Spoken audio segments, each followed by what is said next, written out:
Okay, guys, just going to recap the Launceston Cup meeting and also just virtually a quick snapshot of how I myself go about sort of analysing a meeting. Pretty simple. I generally just watch every replay once over, and to be honest, the eye test is generally right about 80 to 90% of the time. And then you obviously factor in things like sectional times, last 800s, and things like that. So yeah, so anyway, like from in race one, we can see bunch finish, zero point 0.7 a length between the first six over the line. Cup didn't look the strongest race on paper going into it. Times weren't overly flash either. All of Seize Them All, CNU, Kent Street hit the line very well, so obviously get a tick over a mile. Ivory Man was favourite. Went okay. I think the barrier was the difference between winning and losing. Wasn't the best watch for me, but I was on CNU each way at $41. Gets about half a length and collect nothing. But yeah, but I think that's about all we can take out of that. Wasn't the strongest form race, but if you want to keep a couple in mind, Seize Them All, CNU, and Ken Street over longer trips. The second. Well, It's a Battle, Mariano, they were definitely the best two performed horses in the race and sort of proved that in the race.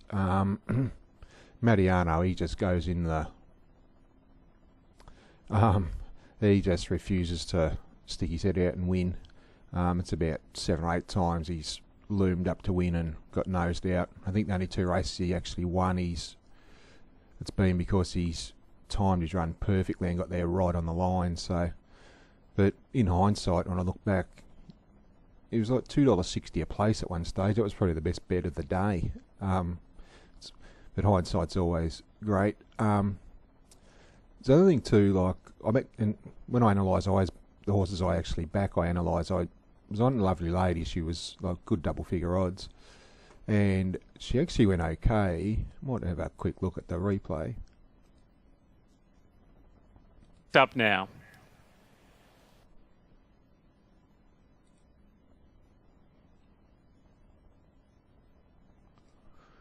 So you can see she jumps okay. She's in the middle here. You can see she's over racing, throwing her head about.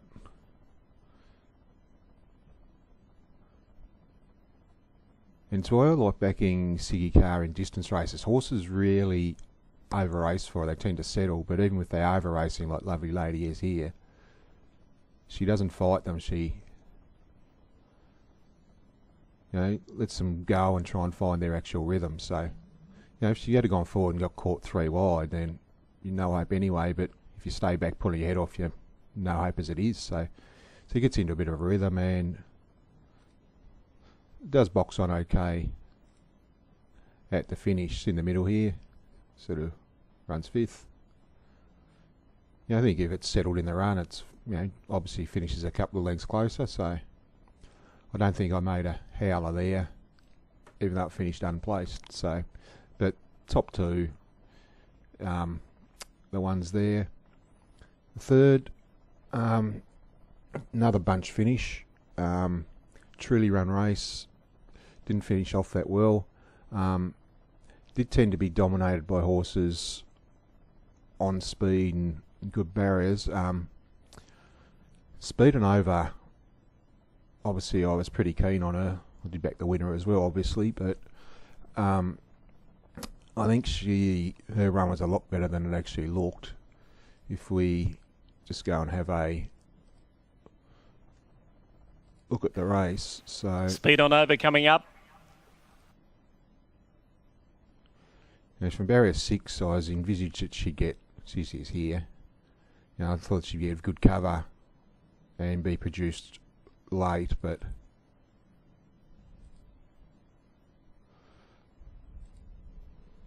so she's pulled out here, and she was on the back of.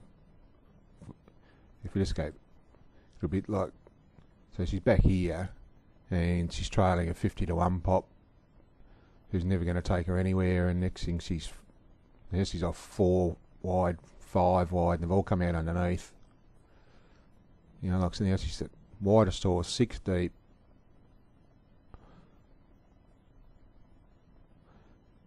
And if we just watch the last couple of hundreds, she's still as strong as anything to the line. So, you know, if she had drawn a barrier and pulled out here like Flying GP, she would just gone bang.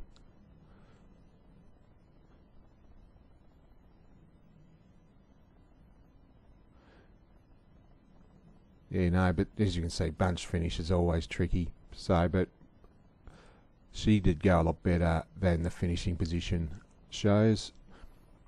The fourth, this is another race that did go quite slowly early here.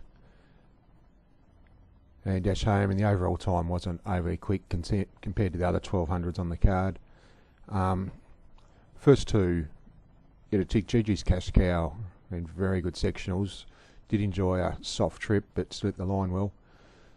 Couple out wide, Banker Boy, I think it drew the outside gate, kept coming, and the Words Out was probably one that a few might have actually missed. It was pretty similar to Speed on Over, out wide and kept coming in the straight, so it's probably one that we can keep an eye out going forwards. So we just go have a quick look at that. So here in the black and red colours, the Words Out.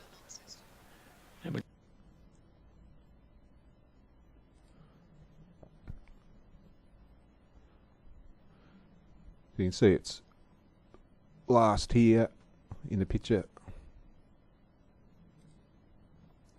It's very similar to Speed on Over's run actually. Oops. You can see it's also out 5 and 6 deep, no cover. You can see nothing in front of it's taking it in to the race, so you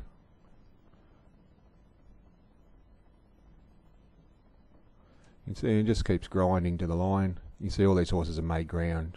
Here's Gigi's Cash Cow, as I pointed out. Made very good ground.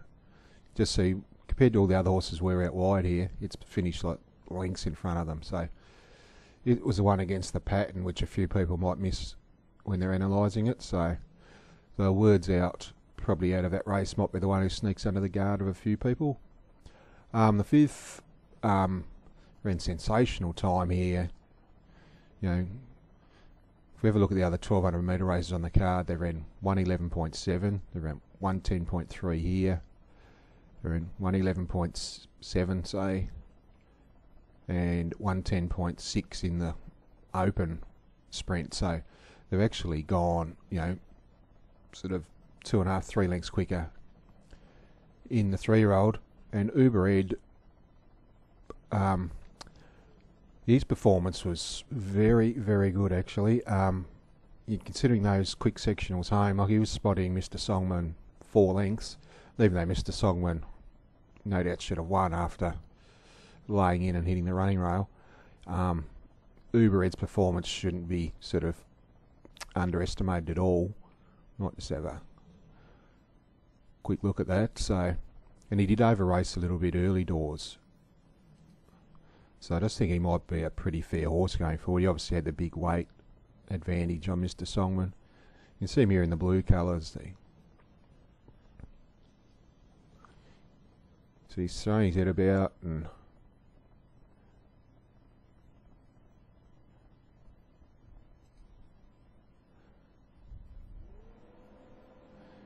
you know, you just got to love the way he attacks the line. And obviously you've watched Mr. Songman about the 200, he lays in and hits the rail about here. Yeah, there we go. Lost his momentum. Difference between winning and losing. But one thing to take note here is the way he savages the line Uber Ed and the gaps to some pretty handy horses behind. Like they're 5 lengths in front of them. So, and the times back it up. So I think there's a couple of really handy 3-year-old sprinting types there. The 2-year-old, funnily run race is the 3 favourites actually gassed one another early. GG Second Over, Mystic Journey and Our Long Sally.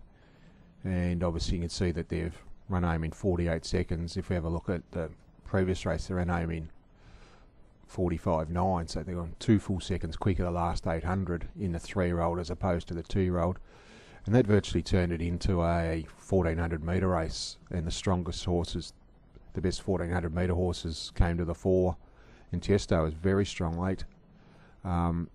He's always been running on. It's obviously pretty obvious that the 1100 and 1200 short of his best, but he might be pretty handy over ground later on. And obviously Lady Pluck on debut gets a huge tick, and GG's second over looked, $1.04 on the turn, but just didn't let down. And Mystic Journey brave as always, so yeah, just being funnily run. Just be a bit careful of the form, but obviously you've got the proven ones, but the top two still get huge ticks. Tiesto, he'll get over ground, and Lady Pluck on debut is obviously only going to improve. So in the 7th, this is a horror watch for a few. There were a couple, obviously Chill Outs ran very good sectionals, well ridden by Damien Thornton, just sort of last on the fence, and to be honest, I thought its last run was pretty average, so it's good to see it back to the form we know it can produce. I don't think there's any doubt Blaze Forth should have won the race. Got into a world of trouble about the 500 and was then held up until well into the straight and savaged the line. And GG Double D also didn't have the best of luck. We might have a sticky beak at that one.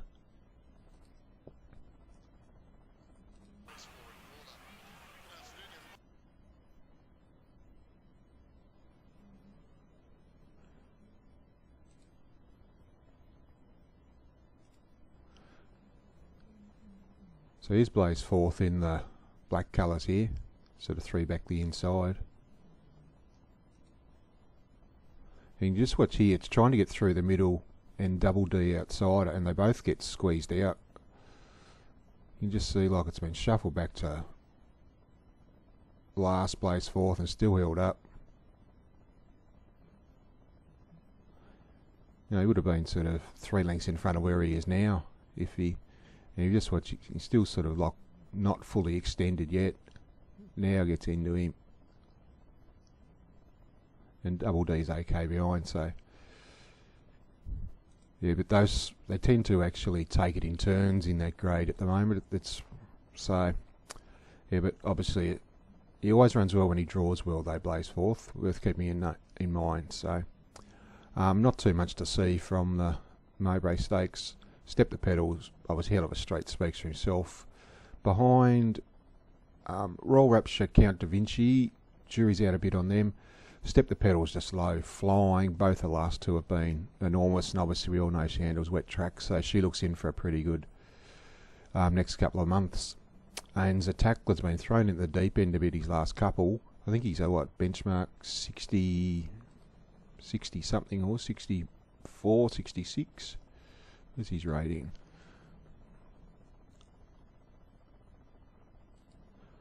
And Beaufort led hit the line as well. Just get that. Yeah, benchmark 66. And obviously he's in the weight for age, so he's, I think out of a street's about, you've got horses here with 100 ratings. He's on level weights and take out of a street out and he's finished level with them and in front of a few. So when he gets back to obviously his right grade, he's just a stone bonking moral. The Cup itself, as I pointed out, in the Hobart Cup it was ridiculously run and there was 3 lengths between first and last. Broke the track record here, speed on all the way, and as we can see they came in like Brown's cows, which is probably heard me harp on a bit that slowly run races make for very tricky form references. This is the other side of that equation. Because it was that truly run, as you can see the top 6 in the betting finished 1, 2, 3, 4, 5, 6. And they were miles in front of the rest of them. So, but Fastnet Dragon, his performance was just unbelievable given the times, what he was asked to do from the 800 metre mark. He'd obviously had a long time off, but he's got better and better with every run. So, yeah, he's the one from the race that you'll want to be taking note of. Like Bondiga was involved in the early speed duel, so a lot of that time track record is due to him. So also gets a huge tick. Pretty punk. Andrea Mancini was caught a little wide early, but did enjoy a pretty good run thereafter. Eastender is very strong late again, so he's just he died in the all-stayer. And Berisha, I think the weight just told late, and at the point at Settler Stone, you knew he was going to run the trip, but he just doesn't have the ability of the other sort of half a dozen there. So, but that's about all we can take out of the Cup. But Fastnet Dragon's performance, if we ever look, he's virtually in a similar position to a couple of horses I pointed out here earlier, where he had a horse in front of him. I think he was on the back of Smoke and Whiskey. It was going nowhere, so he had to take off at the 800, which is exactly what I pointed out with the words out. And here's the other one. Speed on over. Yet he just continued, he just dug deep, and he said, and even in the straight, he just rallied again. So, yeah, no, he's serious horse.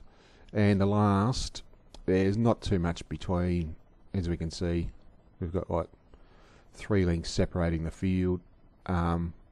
Genuine Art was very good actually. Sectionals were good, but in these bunch finishes, if you look, Love Magic was a good result for me, but 2 strides before the line it runs third. So you have to be a little careful with this race, just as a form reference. So,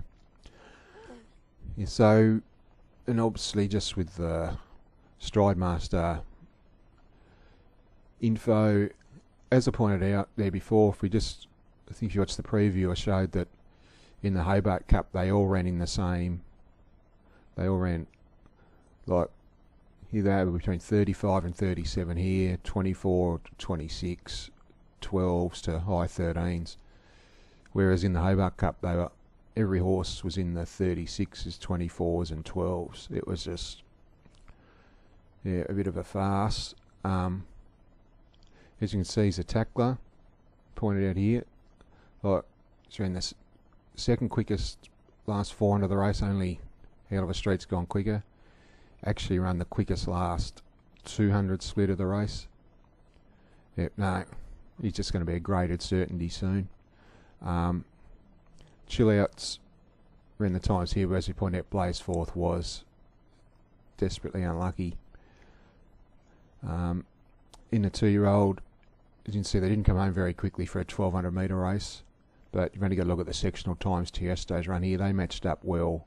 So he's running like his last 600 point, half a second quicker than any other horse in the race. And his last 200's sort of also about 3 lengths quicker than any other horse in the race. So as the trips get further, he's only going to get better. Like Uber Ed's run the best sectionals on the day. And obviously Mr. Songman, the overall time was set up by him, he carried weight as well. So he lost no admirers with that performance. The words out is one we pointed out here. Obviously having to make the long sweeping run, a couple of these ran good times, but they had good soft cover, and its time was, its sectionals are just as good, and it was like 4 and 5 wide without any card into the race. So it's probably the one from that race. Sectional times are pretty even in this race, given obviously the finish. It was truly run, but they were a very even lot on paper. Staying race, not too much to take out of this one. See, they virtually just grinded home. And the first is pretty similar. You can see very even. You can see that Seize Them All and Sanyu, their last 200 metre splits were very good, considering if we're looking over longer trips, but it wasn't the strongest race. So just trying to pick one from the card then. There's a couple of obvious ones that were unlucky in the form of Blaze Fourth, Mr. Songman, Uber Ed definitely going to win, Zatakla when he gets back to the right grade. Just trying to find one that might fly under the radar a little bit. We'll go with the words out. So over 1200, I think 1400 might be the go next time. Just hope it draws a gate. So obviously it's drawn 12 there. If it had a soft cover here, I'm pretty confident it goes very close to winning. So we'll make that the horse from the program to follow, out of the outside of the obvious ones. So, but anyway, as I mentioned, it is definitely worthwhile watching all the replays. It only takes you 20 minutes just to play them all and watch them, and you always miss something. You tend to, when you're watching races live, you tend to focus on the ones you're on. So, do recommend it. Just obviously don't get carried away that, like a good result of Welcome Invader, but you look at the race, there are a few charging home behind and that type of thing. Yes, and also analyse the ones that you back yourself. Sort of, what did I miss? I overrated the form. I backed that horse because it came out of a certain race. It may mean that you've overrated the form from that race, which may help you going forwards as well. So, it's just my 5 cents worth. But always good value on days like this. Capacity fields, you get truly run races, you get value when you're betting.